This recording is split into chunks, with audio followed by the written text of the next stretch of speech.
സാത്താനെ നമ്മുടെ കാൽ കീഴാക്കി തരുന്ന സമാധാനത്തിന്റെ ദൈവത്തെ ഞാൻ സ്തുതിച്ച് മഹത്വപ്പെടുത്തുന്നു. സാത്താന്റെ പ്രവൃത്തികളെ അഴിക്കുവാൻ വെളിപ്പെട്ട ദൈവപുത്രനായ യേശുക്രിസ്തുവിന്റെ നാമത്തിലുള്ള സ്നേഹവും വന്ദനവും ഏവർക്കും ആദരവോടെ അറിയിക്കുകയും ചെയ്യുന്നു. നമുക്ക് ഈ ആഴ്ചയുടെ ആദ്യത്തെ അധ്യയന ദിവസം ഈ തിങ്കളാഴ്ച കർത്താവിന്റെ സന്നിധിയിലേക്ക് പിന്നെയും അടുത്തു വരേണ്ടതിന് ദൈവം സഹായിച്ചു. ഇന്നും കൂടെ നമുക്ക് പതിവ് സമയത്തിൽ നിന്നും നേരത്തെയാണ് നിങ്ങൾ കൂടി വന്നതിൽ ഞാൻ സന്തോഷിക്കുകയും നന്ദി അറിയിക്കുകയും ചെയ്യുന്നു. ദൈവം അനുവദിച്ചാൽ നാളെ മുതൽ പിന്നെയും നമ്മുടെ റെഗുലർ ടൈമിൽ 8:30 തന്നെ ആയിരിക്കും ആരംഭിക്കുന്നത്. Indian time 8:30 PM. നിങ്ങളുടെ ഫ്ലെക്സിബിലിറ്റിക്കായി ഞാൻ ദൈവത്തെ സ്തുതിക്കുകയും നിങ്ങളെവരോടും നന്ദിയുള്ളവനായിരിക്കുകയും ചെയ്യുന്നു. ഇന്ന് മൊബൈൽ ഡേറ്റയിലാണ്. ഇവിടെ നെറ്റ്വർക്കിൻ്റെ ചെറിയ പ്രയാസവും ഉള്ളത് കൊണ്ടാണ് വീഡിയോ ഓഫാക്കിയിരിക്കുന്നത്. ദയവായി സഹകരിച്ചാലും ക്ഷമിച്ചാലും ഇടയ്ക്കൊക്കെ ഒന്ന് ഓണാക്കാം. പിന്നീട് ഞാനങ്ങ് ഓഫാക്കും. എങ്കിലേ കേൾക്കാൻ പറ്റുള്ളൂ. ഇല്ലെങ്കിൽ ചിലപ്പോൾ അതും കൂടെ ഇല്ലാതായി എന്ന് വന്നേക്കാം. ഈ നല്ല കൂട്ടായ്മയുടെ അനുഭവത്തിനായിട്ട് സ്തോത്രം ചെയ്യുന്നു. നമ്മൾ പഠിച്ചു വരുന്ന എബ്രായ ലേഖനം 1-ാം അധ്യായത്തിന്റെ 4 മുതൽ 14 വരെയുള്ള വാക്യങ്ങളിലേക്ക് പിന്നെയും നമ്മുടെ ശ്രദ്ധ കൊണ്ടുപോവുകയാണ്. സ്തോത്രം. നാം അതിൻ്റെ 14-ാമത്തെ വാക്യത്തിൽ നിന്നായിരുന്നു 13 വരെയുള്ളത്. കൃത്യമായിട്ട് തീർന്നിട്ടില്ല. എന്നാൽ നമ്മൾ പഠിച്ചു വരുന്ന ഒരു ക്രമം അനുസരിച്ച്, വിഷയത്തിന്റെ ക്രമം, വാക്യത്തിന്റെ അല്ല, ക്രമം അനുസരിച്ച് 14-ാമത്തെ വാക്യത്തിൽ വന്നു നിൽക്കുകയായിരുന്നല്ലോ. 14-ാം വാക്യം നമുക്കൊന്നും കൂടെ വായിക്കാം. അവർ ഒക്കെയും രക്ഷ പ്രാപിപ്പാനുള്ളവരുടെ ശുശ്രൂഷയ്ക്ക് അയക്കപ്പെടുന്ന സേവകാത്മാക്കൾ അല്ലയോ? സ്തോത്രം. അവർ എന്ന് പറഞ്ഞിരിക്കുന്നത് ദൂതന്മാരെ കുറിച്ചാണെന്ന് നമ്മൾ കണ്ടു. 13-ാമത്തെ വാക്യത്തിലും ദൂതന്മാരെ കുറിച്ചാണ് അപ്പോസ്തലൻ പറയുന്നത്. അതും ദൈവത്തിന്റെ വിശുദ്ധ ദൂതന്മാർ, വീണുപോയ പൈശാചിക ദൂതന്മാരെ കുറിച്ചല്ല, ദൈവത്തിന്റെ വിശുദ്ധ ദൂതന്മാരെ കുറിച്ച്. അവരൊക്കെയും രക്ഷ പ്രാപിപ്പാൻ ഇരിക്കുന്നവരുടെ ശുശ്രൂഷയ്ക്ക് വേണ്ടി അയക്കപ്പെടുന്ന സേവകാത്മാക്കളല്ലയോ? ആ വാക്യത്തിൽ നിന്ന് തന്നെ നമ്മുടെ ചോദ്യങ്ങൾക്കുള്ള മറുപടികളുണ്ട്. അവർ ഒക്കെയും എന്ന് വെച്ചാൽ എല്ലാ ദൂതന്മാരും എന്നർത്ഥം. ദൂതഗണങ്ങൾ, ദൂതസഞ്ചയങ്ങൾ, എല്ലാ ദൂതന്മാരും, അവർ ഒക്കെയും. 2, രക്ഷ പ്രാപിപ്പാനിരിക്കുന്നവരുടെ അല്ലെങ്കിൽ ഉള്ളവരുടെ, രക്ഷിക്കപ്പെടുന്നവരുടെ എന്ന അർത്ഥം. ശുശ്രൂഷയ്ക്ക് വേണ്ടി എന്ന് വെച്ചാൽ അവരെ സേവിക്കേണ്ടതിന് വേണ്ടി, അവരെ സഹായിക്കേണ്ടതിന് വേണ്ടി എന്നർത്ഥം. ശുശ്രൂഷയ്ക്ക് വേണ്ടി അയക്കപ്പെടുന്ന, അവർ തന്നെ വരികയല്ല, നമ്മൾ വിളിച്ചു വരുത്തുകയുമല്ല, അവരെ അയക്കുകയാണ്. അയക്കപ്പെടുന്ന എന്ന് വെച്ചാൽ ദൈവം അയച്ചിട്ട് വരുന്നവർ എന്നർത്ഥം. അയക്കപ്പെടുന്ന സേവകാത്മാക്കളല്ലയോ? മുമ്പ് കണ്ട ശുശ്രൂഷയ്ക്ക് വേണ്ടി എന്നുള്ള അതേ പ്രയോഗം തന്നെയാണ് ശുശ്രൂഷയ്ക്കായിട്ട്, സേവനത്തിന് വേണ്ടിയിട്ട്, സഹായത്തിന് വേണ്ടിയിട്ട് അയക്കപ്പെടുന്നവർ എന്നർത്ഥം. അപ്പോൾ അവിടെ നമ്മൾ കണ്ടത്, ഈ വാക്യം നമ്മോട് പറയുന്നത് ദൈവത്തിൻ്റെ ദൂതന്മാർ രക്ഷിക്കപ്പെടുന്നവരുടെ സഹായത്തിന് വേണ്ടി ദൈവം അയച്ചിട്ട് വന്ന് മനുഷ്യരെ, ഏത് മനുഷ്യരെയാ? രക്ഷിക്കപ്പെടുന്ന മനുഷ്യരെ സഹായിക്കുന്നവരാണെന്ന്. ആ സഹായം എല്ലാ അർത്ഥത്തിലും നമുക്ക് ഉപയോഗിക്കാം, കാണാം. എന്നാൽ വളരെ വ്യക്തതയോടെ അവിടെ പറയുന്നത് രക്ഷിക്കപ്പെടുവാൻ ഇരിക്കുന്നവരുടെ, രക്ഷ പ്രാപിപ്പാൻ ഇരിക്കുന്നവരുടെ. അപ്പോൾ ദൂതന്മാരുടെ സഹായം അവിടെ നമുക്കുണ്ടാകുന്നത് നമ്മുടെ രക്ഷയുമായി ബന്ധപ്പെട്ടാണ്.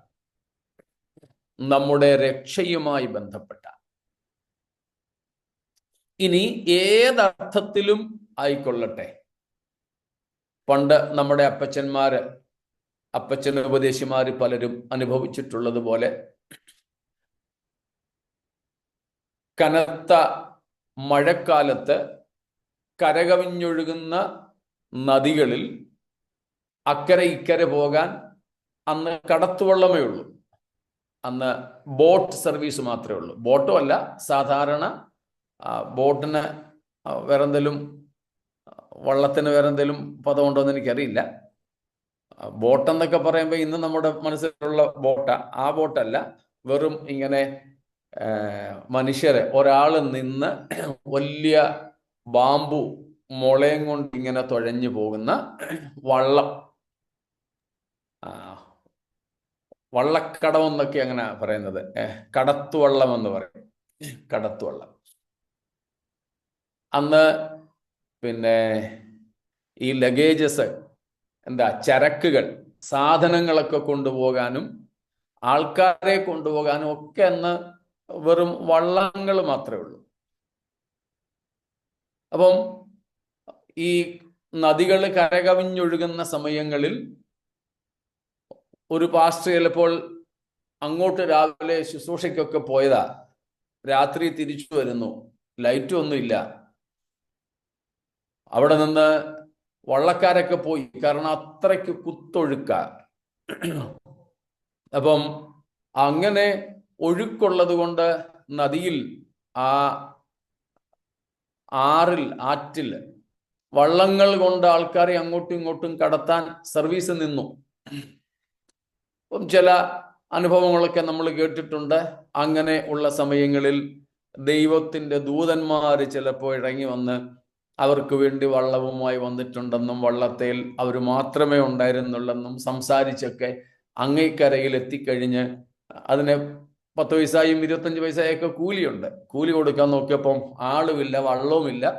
അത് ദൂതന്റെ സേവനമായിരുന്നു എന്നൊക്കെ നമ്മൾ അനുഭവങ്ങൾ കേട്ടിട്ടുണ്ട്. എപ്പോഴും ഓർക്കുക, അനുഭവങ്ങൾ വെച്ചുകൊണ്ട് ഉപദേശം ഉണ്ടാക്കാൻ പറ്റില്ല. Okay, experiences cannot form or format a doctrine. Experiences may be experiences. That's all. അനുഭവങ്ങൾ മാത്രമായിട്ടിരുന്നോളട്ടെ, അത് ഉപദേശമല്ല. ഉപദേശം വേദപുസ്തക അടിസ്ഥാനത്തിലുള്ളത്. ഒറ്റപ്പെട്ട അനുഭവങ്ങളൊക്കെ പലർക്കും പല നിലകളിലും ഉണ്ടായേക്കാം. അത് വെച്ചുകൊണ്ട് ഉപദേശം രൂപീകരിക്കാൻ നമ്മൾ ശ്രമിക്കുമ്പോഴാണ് തെറ്റിപ്പോകുന്നത്. അതുകൊണ്ട് ഈ അനുഭവങ്ങളൊക്കെ പലർക്കും ഒരുപക്ഷെ ഉണ്ടായേക്കാം. കഴിഞ്ഞ ദിവസം നമ്മൾ പറഞ്ഞതുപോലെ സാധു കൊച്ചുകുഞ്ഞ് ഉപദേശിയുടെ മോഷ്ടിച്ച കൊണ്ടുപോയ വാഴക്കൊലയും ഒക്കെ തിരിച്ചു കൊണ്ടുവന്ന അനുഭവം പോലെയുള്ള പല അനുഭവങ്ങളും കാണാം. പക്ഷെ അതൊന്നും വെച്ച് ഉപദേശം ഉണ്ടാക്കരുത്, അതൊന്നും വെച്ച് പ്രസംഗിക്കരുത്. നമുക്ക് തന്നെ ഒരിക്കൽ ഉണ്ടാകുന്ന ഈ അനുഭവം രണ്ടാമത് ഉണ്ടാകണം എന്നില്ല. സ്തോത്രം. നമ്മൾ നേരത്തെ പഠിച്ചിട്ടുള്ള കാര്യമാണ്. പൗലോസ് അപ്പോസ്തലന്റെ കാരാഗ്രഹവാസവുമായി ബന്ധപ്പെട്ട് ഓർമ്മ കാണുമായിരിക്കുമല്ലോ. പൗലോസ് ശ്ലീഹ പ്രധാനമായും 3 കാരാഗ്രഹവാസങ്ങളാണ് അനുഭവിച്ചത്. There may be experiences maybe only for once. On the basis of any experience, we cannot make a doctrine or a teaching. Experience, let it be experience. Feeling, let it be just a feeling. That's all. Example, Paul himself. പൗലോസ് തന്നെ 3 imprisonments in our knowledge. വേദപുസ്തക ചരിത്രം വെച്ച് 3 തടവുകൾ പൗലോസിന് അനുഭവിക്കേണ്ടി വന്നിട്ടുണ്ട്, ജയിൽവാസങ്ങൾ. ഏറ്റവും ഒന്നാമത്തേത് acts 16, അപ്പോസ്തല പ്രവൃത്തികൾ 16 ഫിലിപ്പിയൻ കാരാഗ്രഹത്തിൽ. He was there for a few hours, not even 24 hours. ഏതാനും മണിക്കൂറുകൾ മാത്രമേ അദ്ദേഹം അവിടെ കിടന്നുള്ളൂ. ഏതാനും മണിക്കൂറുകൾ മാത്രം. അർദ്ധരാത്രിയിൽ പൗലോസും ശീലാസും കൂടെ പാടി പ്രാർത്ഥിച്ചു, ദൈവത്തെ സ്തുതിച്ചു. കാരാഗ്രഹം തുറന്നു, ചങ്ങലകൾ അഴിഞ്ഞു, എല്ലാവരും സ്വതന്ത്രരായി. മറ്റുള്ളവരെയൊന്നും വിട്ടയച്ചതായിട്ട് കാണുന്നില്ല. എന്നാൽ ഇവരെ രണ്ടുപേരെയും വിട്ടയച്ചു. കാരാഗ്രഹ പ്രമാണി രക്ഷിക്കപ്പെട്ടു. ഒക്കെ നമ്മൾ കാണുന്നുണ്ട്. സെക്കൻഡ് ഇംപ്രിസൺമെന്റ്, രണ്ടാമത്തെ ജയിൽവാസം നമുക്ക് 21-ാം അധ്യായം മുതൽക്ക് കാണാം. അപ്പോസ്തല പ്രവൃത്തികൾ. യെരുശലേമിൽ വെച്ച് അറസ്റ്റ് ചെയ്യപ്പെട്ടു. ഒടുവിൽ റോമിലേക്ക് അദ്ദേഹത്തെ കൊണ്ടുപോയി. ചിലർ അതിനെ രണ്ടായിട്ട് കാണാറുണ്ട്, യെരുശലേമിലെ ജയിൽവാസമെന്നും റോമിലെ ജയിൽവാസമെന്നും. എന്നാൽ അത് രണ്ടും ഒന്ന് തന്നെയാണ്. അറസ്റ്റ് ചെയ്യപ്പെട്ടത് യെരുശലേമിൽ വെച്ചാണ്. എന്നാൽ അവിടെ നിന്നും അദ്ദേഹത്തെ റോമിലേക്ക് കൊണ്ടുപോയി. ആ വഴിയിലെ കാര്യങ്ങളൊക്കെ നമുക്കറിയാം. അതെല്ലാം കൂടെ നമ്മൾ ഒന്നായിട്ടെടുക്കുന്നു. ഫിലിപ്പിയൻ കാരാഗ്രഹത്തിൽ ഏതാനും മണിക്കൂറുകൾക്കകം തന്നെ അത്ഭുതകരമായി വിടുവിക്കപ്പെട്ട പൗലോസും ശീലാസും. എന്നാൽ ആ അനുഭവം യെരുശലേമിലെ ജയിൽവാസത്തിലോ റോമിലെ ജയിൽവാസത്തിലോ ഉണ്ടായില്ല. അതെന്താ? പൗലോസ് പിന്മാറ്റക്കാരനായി പോയപ്പോഴേക്കും. പൗലോസ് ഫിലിപ്പിയൻ ജയിലിൽ വെച്ച് പാടി പ്രാർത്ഥിച്ചതുപോലെ ദൈവത്തെ പാടി സ്തുതിക്കാഞ്ഞിട്ടാണോ? ഒന്നുമല്ല. അപ്പം ഒരിക്കൽ ഉണ്ടാകുന്ന ഒരു അത്ഭുതം രണ്ടാം പ്രാവശ്യം അങ്ങനെ തന്നെ ആവർത്തിക്കപ്പെടണമെന്ന് നിർബന്ധമില്ല. എ തേർഡ് ഇംപ്രിസൺമെന്റ്, മൂന്നാമത്തെ ജയിൽവാസത്തെ കുറിച്ച് അപ്പോസ്തല പ്രവൃത്തികളിൽ രേഖയില്ല. തന്റെ രണ്ടാമത്തെ ജയിൽവാസം, second imprisonment was fulfilled there in Acts last chapter. 2 വർഷമാണ് അദ്ദേഹം അവിടെ കിടന്നത്. തേർഡ് ഇംപ്രിസൺമെന്റിനെ കുറിച്ച് നമുക്ക് സൂചന കിട്ടുന്നത് 2 തിമത്തി 2 തിമത്തിയോസിന്റെ ലേഖനത്തിലാണ് പൗലോസിന്റെ മൂന്നാമത്തേതും അവസാനത്തേതുമായ കാരാഗ്രഹവാസത്തെ കുറിച്ച് നമുക്ക് അറിവ് ലഭിക്കുന്നത്. അതും റോമിൽ തന്നെയായിരുന്നു. ഒന്നാമത്തെ കാരാഗ്രഹവാസം ഫിലിപ്പിയൻ കാരാഗ്രഹത്തിൽ നിന്ന് പൗലോസിന് ഏതാനും മണിക്കൂറുകൾക്കകം അത്ഭുതകരമായ മോചനമുണ്ടായി. എന്നാൽ രണ്ടാമത്തെ കാരാഗ്രഹവാസം യെരുശലേമിൽ നിന്ന് ദീർഘയാത്ര ചെയ്ത് കൈസരിയയിലെത്തി, അല്ലെങ്കിൽ റോമിലെത്തി, ഒടുവിൽ 2 വർഷത്തെ കാരാഗ്രഹവാസം താൻ അനുഭവിച്ചിട്ടാണ് വിടുതലുണ്ടായത്. എന്നാൽ മൂന്നാമത്തെ കാരാഗ്രഹവാസത്തിലോ മോചനമേ ഉണ്ടായില്ല. നമ്മൾ പറയുന്നത് പോലെയുള്ള മോചനം ഉണ്ടായില്ല. അദ്ദേഹം ശിരച്ഛേദം ചെയ്യപ്പെടുകയായിരുന്നു. He was ബിഹെഡഡ്. ഒരേ വ്യക്തി തന്നെ അനുഭവിച്ച 3 വ്യത്യസ്തമായ അനുഭവങ്ങളാണ് നമ്മൾ കണ്ടത്. പറഞ്ഞു വന്നത്, ഒരേ അനുഭവം ഒരാൾക്ക് തന്നെ ആവർത്തിക്കപ്പെടണമെന്നില്ല. Spiritual experiences are different. May be only for once, only for a single person. It may not be repeated even in a single person's lives.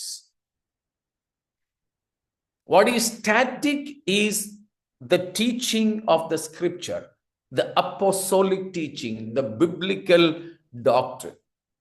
വേദപുസ്തകം പഠിപ്പിക്കുന്ന കാര്യമാണ് സ്ഥിരമായിട്ടുള്ളത്. എന്നാൽ അനുഭവങ്ങൾ ആവർത്തിക്കപ്പെടണം എന്ന് നിർബന്ധം ഇല്ല. സ്തോത്രം, നിർബന്ധമില്ല.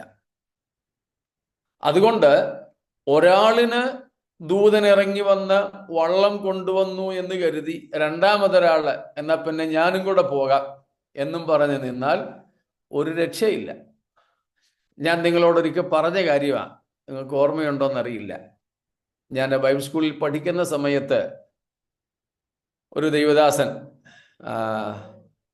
പാസ്റ്റർ പോൾ ഗോപാലകൃഷ്ണൻ ആയിരുന്നുവോ എന്ന് ഒരു ഓർമ്മ പെശക, അതോ മറ്റാരെങ്കിലും ആയിരുന്നു, വന്ന് ഞങ്ങളുടെ മിഷണറി ചാപ്പലിന് പ്രസംഗിച്ചപ്പോൾ പറഞ്ഞു, അദ്ദേഹത്തിൻ്റെ കയ്യിൽ വണ്ടിക്കൂലി ഇല്ലാതെ ഇങ്ങനെ നടന്നു പോകുമ്പോൾ ഒരു ദൈവദാസൻ, അദ്ദേഹം നടന്നെന്നാതോ അതോ അദ്ദേഹം ബസ്സിലിരുന്നപ്പോൾ, ഏതായാലും അനുഭവം ഇങ്ങനെയാണ്, ഒരു ദൈവദാസൻ വണ്ടിക്കൂലി ഇല്ലാതെ ഇങ്ങനെ നടന്നു പോകുന്നു, വേറൊരു പാസ്റ്റർ ഒരു ബസ്സിൽ ഇങ്ങനെ യാത്ര ചെയ്യുന്നു. അപ്പം ഈ നടന്നു പോകുന്ന പാസ്റ്ററെ കണ്ടു, പരിചയമൊന്നുമില്ല, പാസ്റ്റർ ആണെന്ന് മനസ്സിലായി. അപ്പോൾ ദൈവാത്മാവ് ഉള്ളിൽ പറഞ്ഞു, പിന്നെ ഇദ്ദേഹത്തിന് നീ ഇവിടെ ഇറങ്ങി അദ്ദേഹത്തെ കൂടെ വണ്ടിയെ വിളിച്ച് കയറ്റുക, ടിക്കറ്റ് എടുത്തു കൊടുക്കുക എന്നൊക്കെ. പക്ഷെ ഇദ്ദേഹം അതൊരു തോന്നലായിട്ട് കണ്ടു. വീണ്ടും അദ്ദേഹത്തിന് നിർബന്ധ ബുദ്ധി തോന്നി. അപ്പോഴേക്കും വണ്ടി അങ്ങ് വിട്ടുപോയി. എന്നാൽ വണ്ടി കുറെ കൂടെ മുമ്പോട്ട് പോയിട്ട് ബ്രേക്ക് ഡൗൺ ആയി. എത്ര സ്റ്റാർട്ടാക്കി നോക്കിയിട്ടും ബസ് സ്റ്റാർട്ടാകുന്നില്ല. വണ്ടിയിൽ ഇരുന്നവരെ എല്ലാവരെയും പുറത്തിറക്കി നിർത്തി. അങ്ങനെ ഇരിക്കുമ്പോൾ മറ്റേ ആ നടന്നു വന്ന പാസ്റ്റർ വരുന്നു. ഇദ്ദേഹം കണ്ടു. വീണ്ടും പ്രേരണയുണ്ടായി. അദ്ദേഹത്തോട് സംസാരിച്ചു. അദ്ദേഹത്തിന് വേണ്ട പൈസ കൊടുത്തു. എനിക്ക് തോന്നുന്നു ഈ വണ്ടിയെ തന്നെ അദ്ദേഹത്തിനെ കൊണ്ടുപോകാൻ ക്രമീകരണമായി. ഇത്രയും ആയപ്പോഴേക്കും ബസ് സ്റ്റാർട്ടായി. രണ്ടുപേരും കൂടെ ബസ്സിൽ കയറി പോയി എന്നൊരു അനുഭവം ഞാൻ ബൈബിൾ സ്കൂളിൽ പഠിക്കുമ്പം കേട്ടു. ഞാൻ ഇത് വെച്ചോണ്ട് കരുതി ഞാനും ഇതുപോലെ നടന്നു പോയാൽ ബസ്സിൽ പോകുന്ന ആരോടെങ്കിലും കർത്താവ് ഇടപെട്ട് എനിക്ക് വണ്ടിക്കൂലി തരും. അങ്ങനെ ഞാനൊരു ദിവസം വണ്ടിക്കൂലി ഇല്ലാതിരുന്ന അന്ന് ആരോടും കടം മേടിക്കാതെ 5 പൈസ മാത്രം പോക്കറ്റിൽ ഉണ്ടായിരുന്നു. ആ 5 പൈസയുമായിട്ട് മണക്കാലയിൽ നിന്ന് മാവേലിക്കരയ്ക്ക് നടന്നു. MC റോഡ് വഴി. ആ വഴി എനിക്കറിയത്തുള്ളൂ.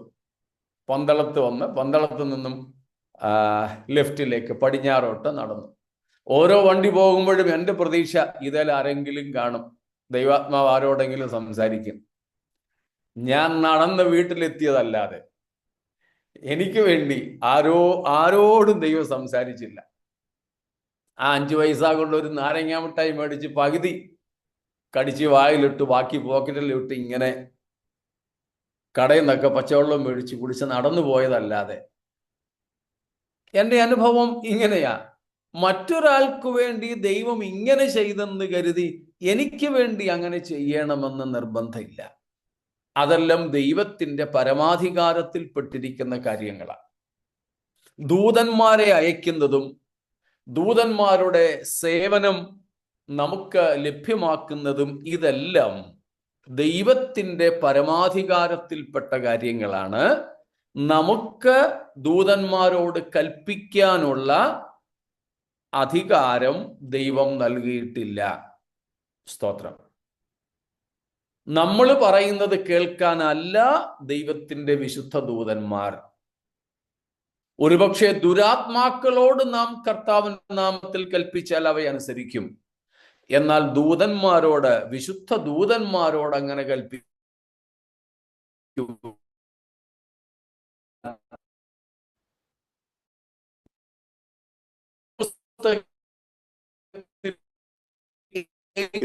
പിന്നെ ലാഗിങ് ആകുന്നു.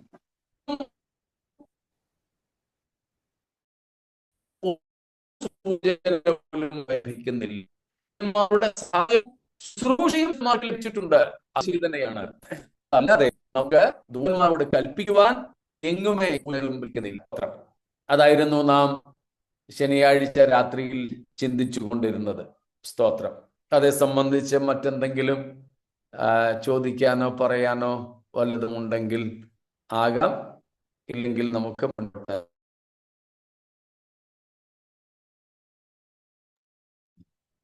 പക്ഷെ നമ്മുടെ മത്തായി 18:10 നമ്മുടെ സ്വർഗത്തിൽ നമ്മുടെ കാവൽ ദൂതന്മാർ നമ്മുടെ സ്വർഗസ്നായ നമ്മുടെ പിതാവിന്റെ മുഖം എപ്പോഴും കണ്ടുകൊണ്ടിരിക്കുന്നുള്ള ഒരു വാക്യമുണ്ടല്ലോ.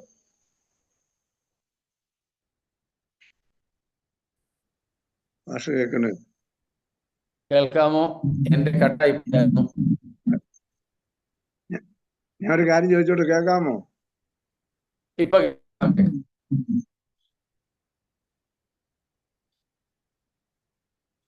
മത്തായി 18:10 സ്വർഗസ്നായ പിതാവിന്റെ മുഖം നമ്മുടെ കാവൽ ദൂതന്മാർ കണ്ടുകൊണ്ടിരിക്കുന്നു എന്നുള്ളൊരു വാക്യം ഉണ്ടല്ലോ. അതെ.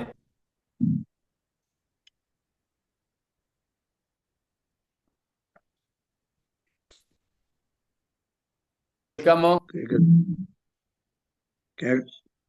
ഭാഷ ചോദിക്കുന്നത് മാത്രം കേൾക്കാം. എനിക്ക് ഞാൻ പറഞ്ഞ കേട്ടോ? അബ്രഹാം ജോസഫ് ഞാൻ പറഞ്ഞത് കേട്ടോ? എനിക്ക് കേൾക്കാം. ഓക്കെ. ഭാഷ പറഞ്ഞ് മറുപടി കേട്ടില്ല, കേൾക്കത്തില്ല. ഞാൻ മറുപടി ഒന്നും പറഞ്ഞില്ല, ഞാൻ കട്ടായി പോയായിരുന്നു. പാസ്റ്റർ മത്തായി 18:10 പറഞ്ഞ കേട്ടു. നമ്മൾക്ക് സ്വർഗത്തിലൊരു കാവൽ ദൂതന്മാരുണ്ട്. സ്വർഗസ്വനായ പിതാവിന്റെ മുഖം ഇപ്പോഴും കണ്ടുകൊണ്ടിരിക്കുന്നു പറഞ്ഞ കർത്താവ് പറഞ്ഞൊരു വാക്യാണ് ഞാൻ പറഞ്ഞത്. 10:11 10ന്റെ അല്ലേ 18ന്റെ അല്ലേ മത്തായി? 18:11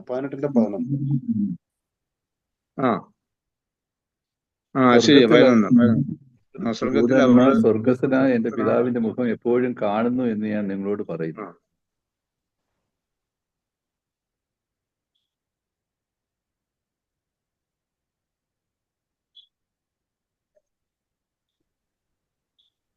ഇപ്പൊ കേൾക്കാമോ? കേൾക്കാം ഭാഷ, കേൾക്കാം. പറഞ്ഞത് കേട്ടു. ഓക്കെ.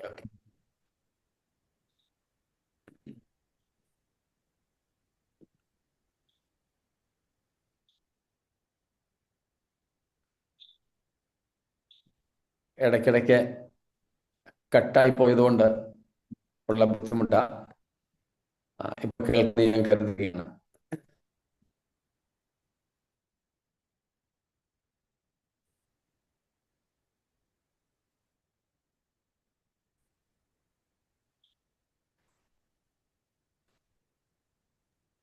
ഭാഷ എന്താ പറയുന്നുണ്ടോ ഇപ്പൊ?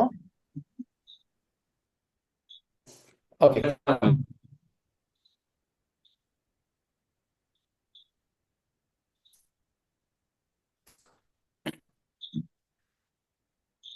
മത്തായി 18:10 വാക്യമാണല്ലോ പറഞ്ഞത്. 18:11 സ്വർഗത്തിൽ അവരുടെ ദൂതന്മാർ സ്വർഗസ്ഥനായ എന്റെ പിതാവിന്റെ മുഖം എപ്പോഴും കാണുന്നു എന്ന് ഞാൻ നിങ്ങളോട് പറയുന്നു. നിങ്ങൾക്ക് എന്തു തോന്നുന്നു?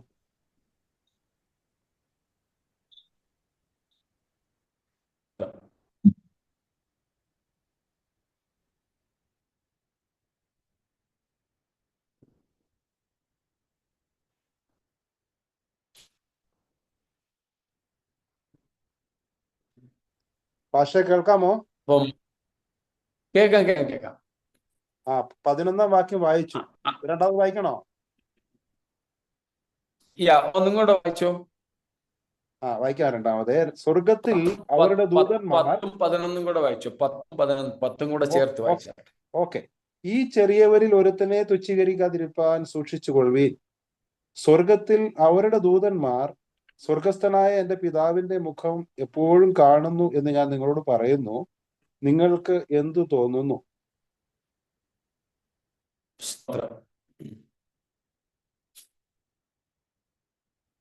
ഇവിടെ ഞാൻ ശനിയാഴ്ച പറഞ്ഞതുപോലെ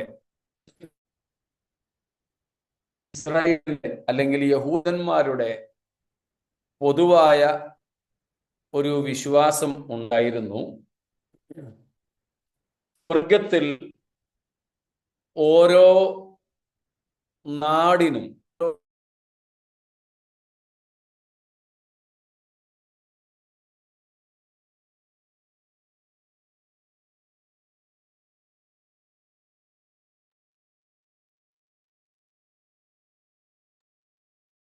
പാസ്റ്ററെ സ്പീക്കർ ഓഫ് ആണല്ലോ. നെറ്റ്വർക്കിന്റെ കൊണ്ടാണോ അങ്ങനെ തോന്നുന്നത്?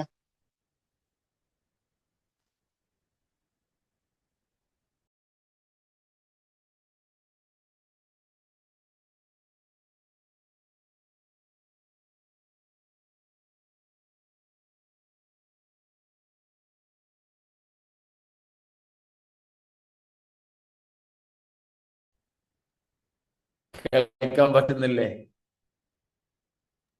ഇപ്പം കേൾക്കാം. നെറ്റ്വർക്ക് എനിക്ക് തോന്നുന്നു ഇടയ്ക്കിടയ്ക്ക് ലാഗിങ് ആണെന്ന് തോന്നുന്നു.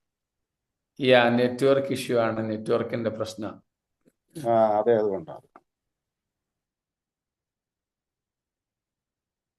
അപ്പൊ ഞാന്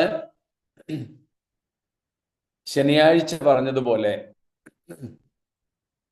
ഇസ്രായേൽ മക്കൾ വിശ്വസിച്ചിരുന്ന 8-10 വിശ്വാസങ്ങളുണ്ട് ദൂതന്മാരെ സംബന്ധിച്ച്. അത് ഞാൻ പിന്നീട് പറയാം. എന്നാലും ഈ ചോദ്യത്തോടനുബന്ധിച്ച് അതിൽ 2 കാര്യങ്ങൾ.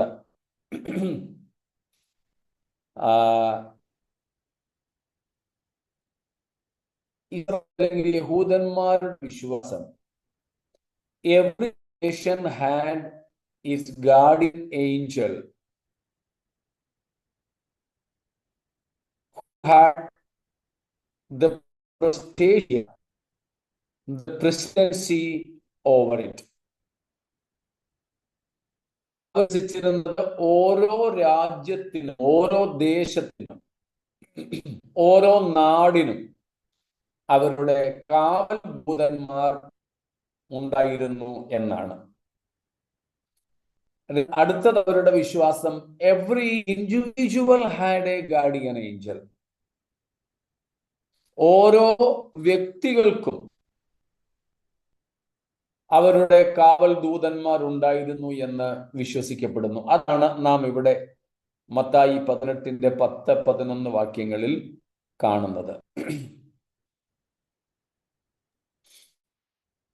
യഹൂദന്മാരുടെ വിശ്വാസം അനുസരിച്ച് ചില നബിമാര് പഠിപ്പിച്ചത്, every blade of grass has it's Angel. Every blade of grass has it's Angel. അത്രയധികം ദൂതന്മാർ, സകലത്തിനും ദൂതന്മാർ ഉണ്ട് എന്ന ഒരു വിശ്വാസമാണ് യഹൂദനുണ്ടായിരുന്നത്. ഏതാണ്ട് അതേ വിശ്വാസത്തിന്റെ ചുവട് പിടിച്ചു തന്നെയാണ് യേശു കർത്താവ് ഈ മത്തായി 18-ാമത്തെ അധ്യായത്തിൽ 10-11 വാക്യങ്ങളിൽ പറയുന്നത്. ആദ്യം പറഞ്ഞിരിക്കുന്നത്, ഈ ചെറിയവരിൽ എന്താ 10-ാം വാക്യത്തിൽ പറഞ്ഞിരിക്കുന്നത്?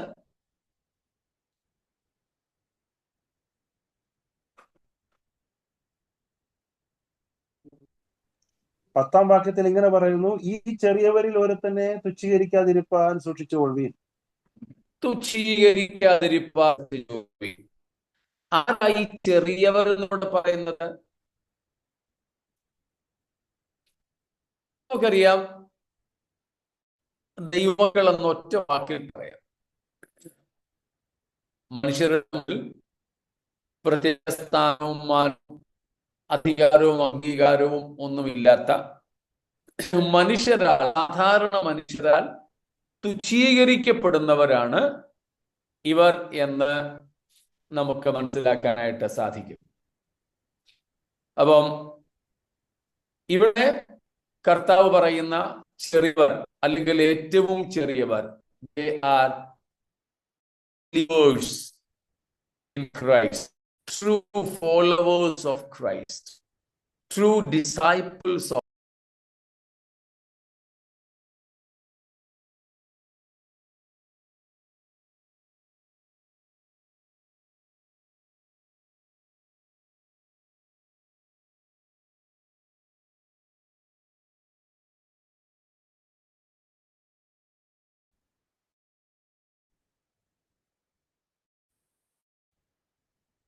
കേൾക്കാൻ പറ്റുന്നുണ്ടോ? കേൾക്കാം പാസ്റ്ററെ, കേൾക്കാം. ഇനിയും ഇങ്ങനെ ആകുന്നെങ്കിൽ പിന്നെ നിങ്ങളെല്ലാവരും കൂടെ പ്രാർത്ഥിച്ച് ഉപസംഹരിച്ച് ഇതങ്ങ് പിരിഞ്ഞാലും. ഇങ്ങനെ കട്ടായിക്കൊണ്ടേയിരിക്കുക. നാളെ നമുക്കിത് ഒന്നും കൂടെ ഒന്ന് പറഞ്ഞു വിടാം.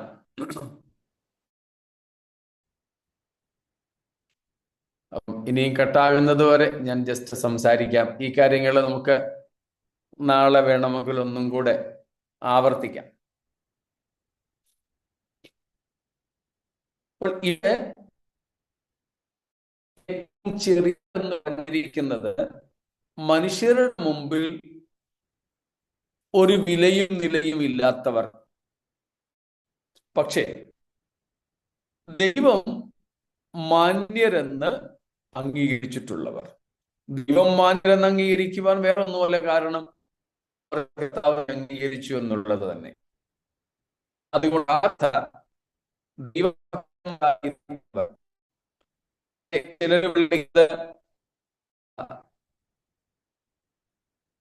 ശിശുക്കളെ പോലെ, ഏറ്റവും ചെറിയവരെ പോലെ താഴ്മ ധരിച്ചവരായി കർത്താവിനെ കൈക്കൊണ്ടവരും കർത്താവിനെ അനുസരിക്കുന്നവരുമെന്ന്.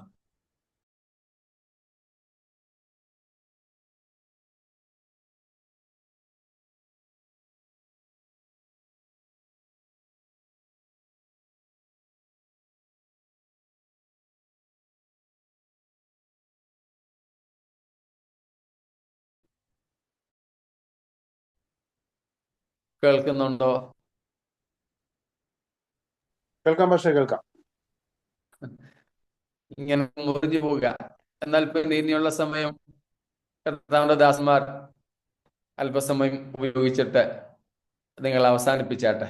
പിന്നെ ഇങ്ങനെ പിന്നെയും കാണിക്കുന്നു ഇന്റർനെറ്റ് കണക്ഷൻ അൺസ്റ്റേബിൾ.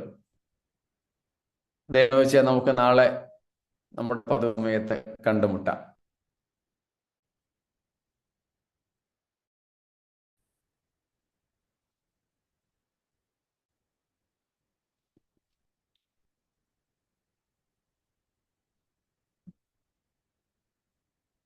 കർത്താവിന്റെ ദാസന്മാർ ആരെങ്കിലും